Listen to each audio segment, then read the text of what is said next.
So, ich bin jetzt gerade von der Vorlesung wiedergekommen. Es ist so kalt draußen. Ihr kennt doch sicherlich den Punkt auch, wenn ihr einfach so überrumpelt werdet mit dieser Kälte, dass ihr einfach alles anzieht, was ihr habt, und trotzdem werdet ihr nicht warm. Deshalb hoffe ich natürlich, dass alle Erstis mittlerweile aus ihren Autos und aus ihren Zelten raus sind und irgendwo eine Wohnung gefunden haben, denn heute geht es um den Wohnungsmarkt in Erlangen.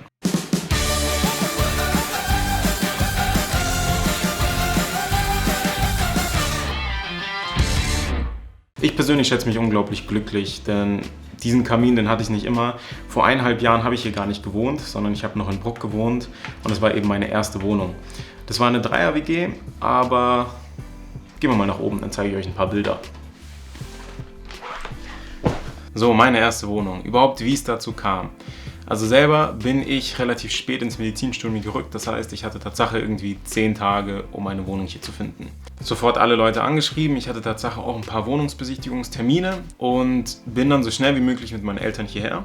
Und während wir noch im Auto saßen, kam noch eine Anzeige online. Das heißt, wirklich 2 Minuten nachdem die Anzeige online war, habe ich angerufen, sofort einen Termin vereinbart und dementsprechend habe ich auch die Wohnung am gleichen Tag noch genommen. Nun, fairerweise muss ich sagen, nehmen müssen, denn es gab eigentlich keine andere Option. Damals habe ich 450 € warm gezahlt in Bruck, also es waren noch gute 15 Minuten in die Stadt radeln. Und jetzt, muss ich sagen, habe ich echt lange geschaut. Also ich bin da Tatsache einfach 2-3 Monate nur auf WG-Suche gegangen, weil man ja einfach keinen Zeitdruck mehr hatte, und habe dann eben das hier gefunden, wurde dann auch zum Glück hier genommen. Und jetzt zahle ich nicht mal 400 und habe halt einen riesen Garten, wir haben eine Waschküche, wir sind natürlich auch 5 Leute in einem Haus. Aber ich muss schon sagen, meine Lebensqualität hat sich um einiges gesteigert. Denn in meiner alten Wohnung sah es ein bisschen anders aus. Ich hatte einen kleinen Balkon, da habe ich auch einiges gehandwerkt. Dann hatten wir eine kleine Küche, mein Zimmer natürlich und ein Bad. Aber es war okay, mehr halt auch nicht. Ich habe jetzt vorhin extra nochmal geschaut, wie viele WG-Zimmer es eigentlich momentan gibt. Und momentan gibt es tatsächlich 25 Zimmer auf WG gesucht. Das zeigt einfach, dass da wirklich eine riesen Nachfrage dahinter ist. Und genauso habe ich mir überlegt, wie kann ich jetzt beurteilen, wie man eigentlich in Erlangen lebt, wenn ich einfach nur in 2 WGs gelebt habe. Nun, da muss ich einfach sagen, zu einer WG gehört natürlich nicht nur die WG selber und wie der Vermieter drauf ist und wie die Mitbewohner drauf sind, weil das kann sich alles ändern. Aber ich habe mir überlegt, sag mal, wie lebt man eigentlich in Erlangen von der Qualität her? Und ich glaube, jeder, der schon mal in Erlangen war, dem ist aufgefallen, Erlangen ist relativ sauber, Erlangen hat sehr viele Fahrradwege, Erlangen ist echt studentisch, aber auch wirklich irgendwo wohlhabend. Nun, ich habe mal kurz recherchiert und habe Tatsache einiges gefunden, denn unser Grundeinkommen in Erlangen sind 25.000 € plus. Was wirklich ganz gut ist, aber eigentlich kann man das nicht mit der Lebensqualität gleichstellen. Denn was wichtig ist, ist ja, was man eigentlich mit diesem Geld anfangen kann. Deshalb habe ich noch ein bisschen weiter geschaut und habe dann eben eine neue Karte gefunden, die eben die Kaufkraft mit dem Gehalt zusammenrechnet und dadurch so ein bisschen die Armutsgrenze eigentlich kalkulieren kann. Und das fand ich tatsächlich unglaublich interessant, dass der Kreis Erlangen eigentlich bundesweit am besten abschneidet. Und als ich die Karte gesehen habe, dachte ich mir natürlich, sieht man das? Also ist es wirklich etwas, was der Bürger wahrnehmen kann, dass es Erlangen so gut geht? Und um das am besten zu beurteilen, muss man raus.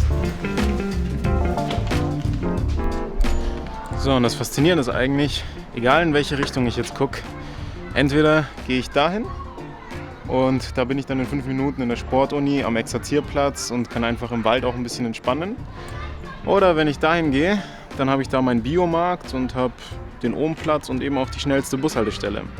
Und das finde ich schon ein krasses Privileg. Das ist auch wirklich das Schöne, dass eigentlich alles instant erreichbar ist. Ob es die Innenstadt ist, ob es die Uni ist oder sonstiges. Aber ich fahre gerade nicht nur rum, um euch ein bisschen was von Erlangen zu zeigen. Denn für mich geht es jetzt nach Nürnberg und deshalb auf die S-Bahn. Denn ich bin beim 5-Euro-Business angemeldet, was eben auch von unserer Uni ist.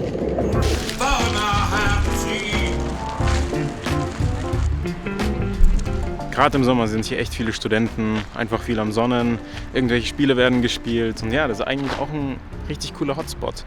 Und von solchen Hotspots gibt es richtig viele in Erlangen. Das finde ich eigentlich so mit das Faszinierendste, dass man nicht nur wie in München zum Beispiel den englischen Garten hat, sondern man hat viele kleine Spots, wie zum Beispiel den hier. Man hat natürlich auch den Bohlenplatz oder eben auch den Exerzierplatz als Hotspot und natürlich den Wiesengrund. Und so ist man eigentlich überall in 10 Minuten irgendwo da, wo Studenten sind und wo Studenten eben auch Spaß haben, Volleyball spielen, zumindest im Sommer. Aber ich muss auch gestehen, ich habe die ganzen Angebote viel zu spät entdeckt. Denn die ersten 2 Semester wusste ich einfach nicht, dass man zum Wiesengrund gehen kann und man sofort irgendwelche Leute findet, mit denen man Volleyball spielen kann. Deshalb checkt ruhig die Hotspots aus, schaut, wo sich Studenten treffen und ja, traut euch einfach wirklich dahin zu gehen und einfach mal zu gucken, wer da so ist. Denn so lernt man unglaublich viele neue Leute kennen. Und falls euch Erlangen irgendwann zu klein ist oder ihr einfach einen Tapetenwechsel braucht, 20 Minuten mit dem Regio und dann seid ihr in Nürnberg.